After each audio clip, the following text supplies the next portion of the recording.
Hey everyone, and welcome back to Tech Talk Central. I'm Nathan. And I'm Sarah. Today we're going to do a deep dive into helping you with a decision that a lot of people find surprisingly difficult.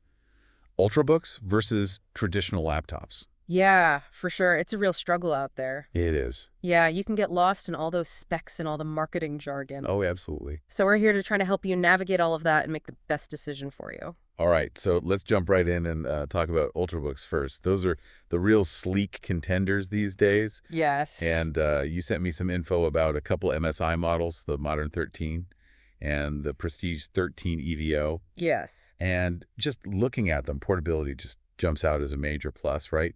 I mean, the Prestige is just a sliver over a half-inch thick. That's thinner than a lot of smartphones out there. It's amazing how thin they've gotten. And then the weight under 5 pounds, it's practically nothing. You're telling me, like back in my day, Right. laptops were these massive things. You practically needed a forklift to carry them around. Oh, yeah, I remember those days, too. Yeah. But things have changed, for sure. They have. But here's the thing.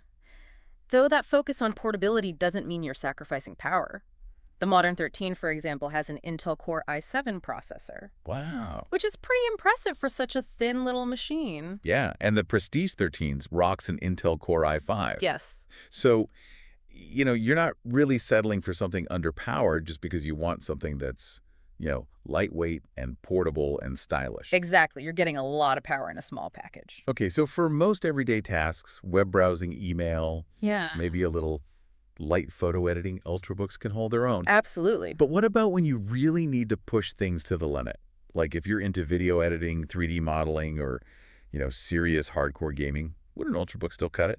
That's where things get a bit trickier. While integrated graphics like the Intel Iris X, which the Prestige 13 EVO have gotten a lot better, they still can't compete with a dedicated graphics card when it comes to, sheer power. Yeah, a dedicated GPU is kind of like having a turbocharged engine, specifically designed to handle those graphics-intensive tasks. Exactly. So if you're a power user, you need to push those limits.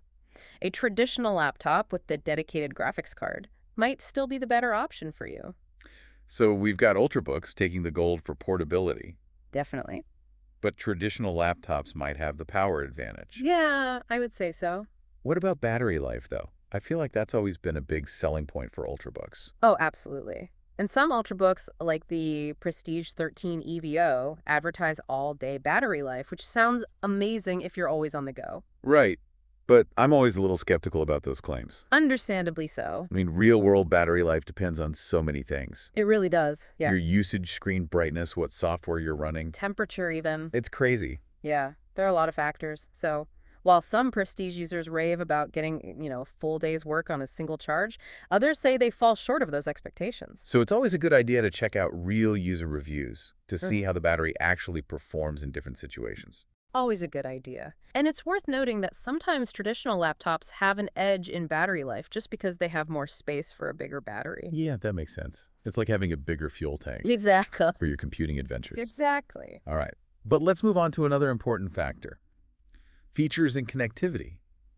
I know some Ultrabooks have been criticized for, skimping on ports. Yeah. Just to make them as thin as possible. It's a valid concern. Nobody wants to be stuck carrying around a bunch of dongles. No, absolutely not. I hate dongles. Yeah.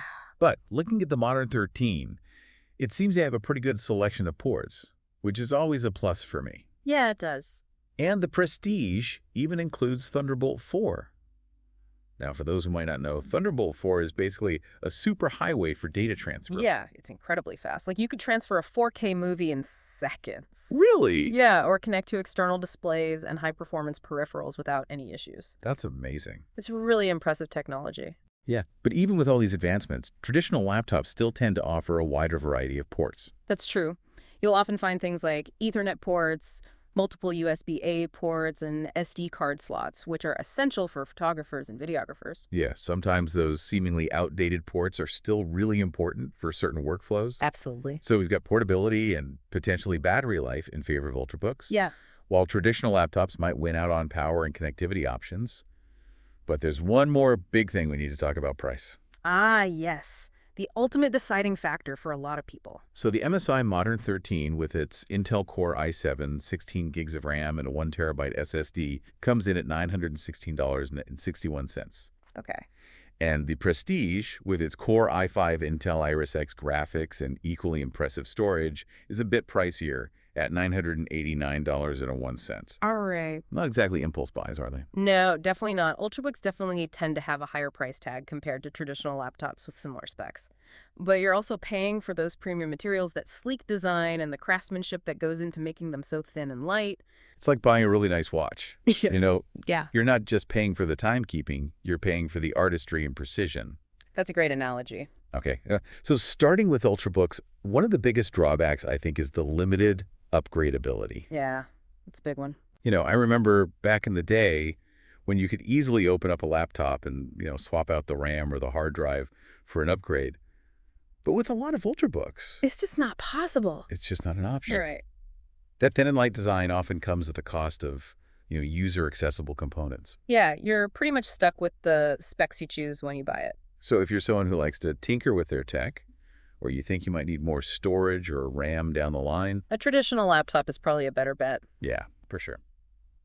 And while a lot of Ultrabooks advertise, impressive battery life, it's important to remember that real-world usage can be a different story.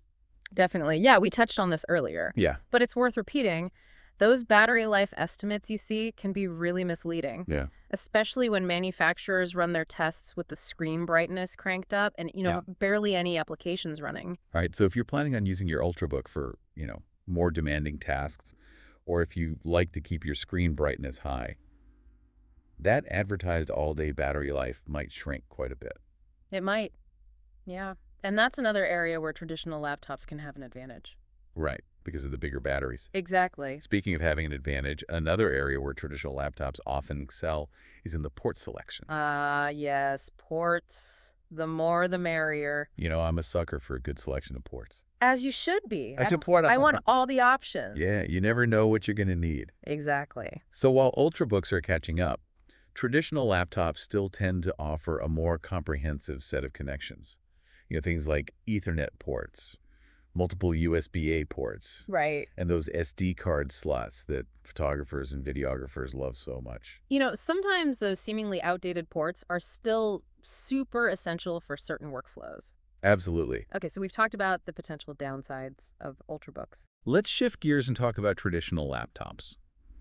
What are some of the drawbacks there? Well, I think the most obvious one is the bulk and the weight. Yeah, no surprise there. Right. You can't pack in all that power and connectivity without adding some extra heft. Right. And while you can find slim and lightweight traditional laptops out there, they often come with a higher price tag.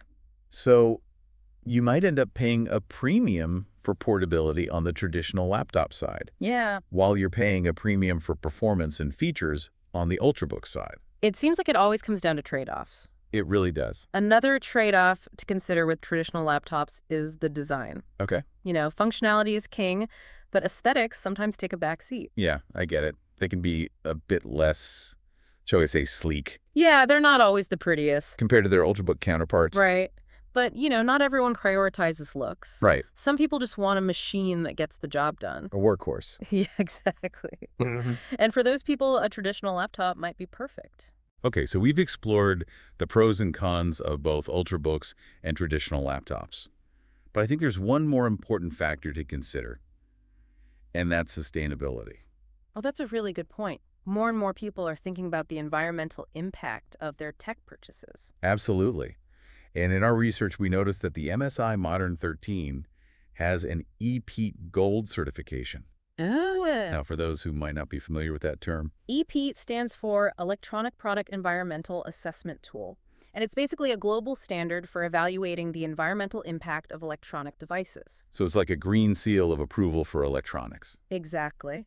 And the gold certification means that the Modern 13 meets a high set of criteria for energy efficiency, reduced use of hazardous materials, and responsible end-of-life management. That's great to hear. It's encouraging to see manufacturers taking sustainability seriously. It's becoming really important for consumers, especially in the tech world, where devices tend to have a pretty short lifespan. Yeah, I totally agree. It's all about making responsible choices that benefit both us and the planet. Okay, so we've covered a lot of ground today. I think we've given our listeners a really good overview of the whole Ultrabook versus traditional laptop debate. Yeah, I think so. But at the end of the day, the decision really comes down to you. It does. Your individual needs and preferences. What are your priorities? How are you planning to use this laptop? What features are must-haves for you? Those are the questions you really need to ask yourself. Yeah, and remember, there are great options available in both the Ultrabook and traditional laptop categories. The key is to find the laptop that best empowers you to do your best work and live your best digital life. So it's not an easy decision. It's not. There's no clear winner here. No. It really comes down to finding the right machine for you. Exactly. And to help you do that, we've included links to the latest prices and deals on both Ultrabooks and traditional laptops in the description below. Be sure to check those out. And of course, don't forget to subscribe to Tech Talk Central for more deep dives into the tech world. Thanks for watching. Until next time, happy computing.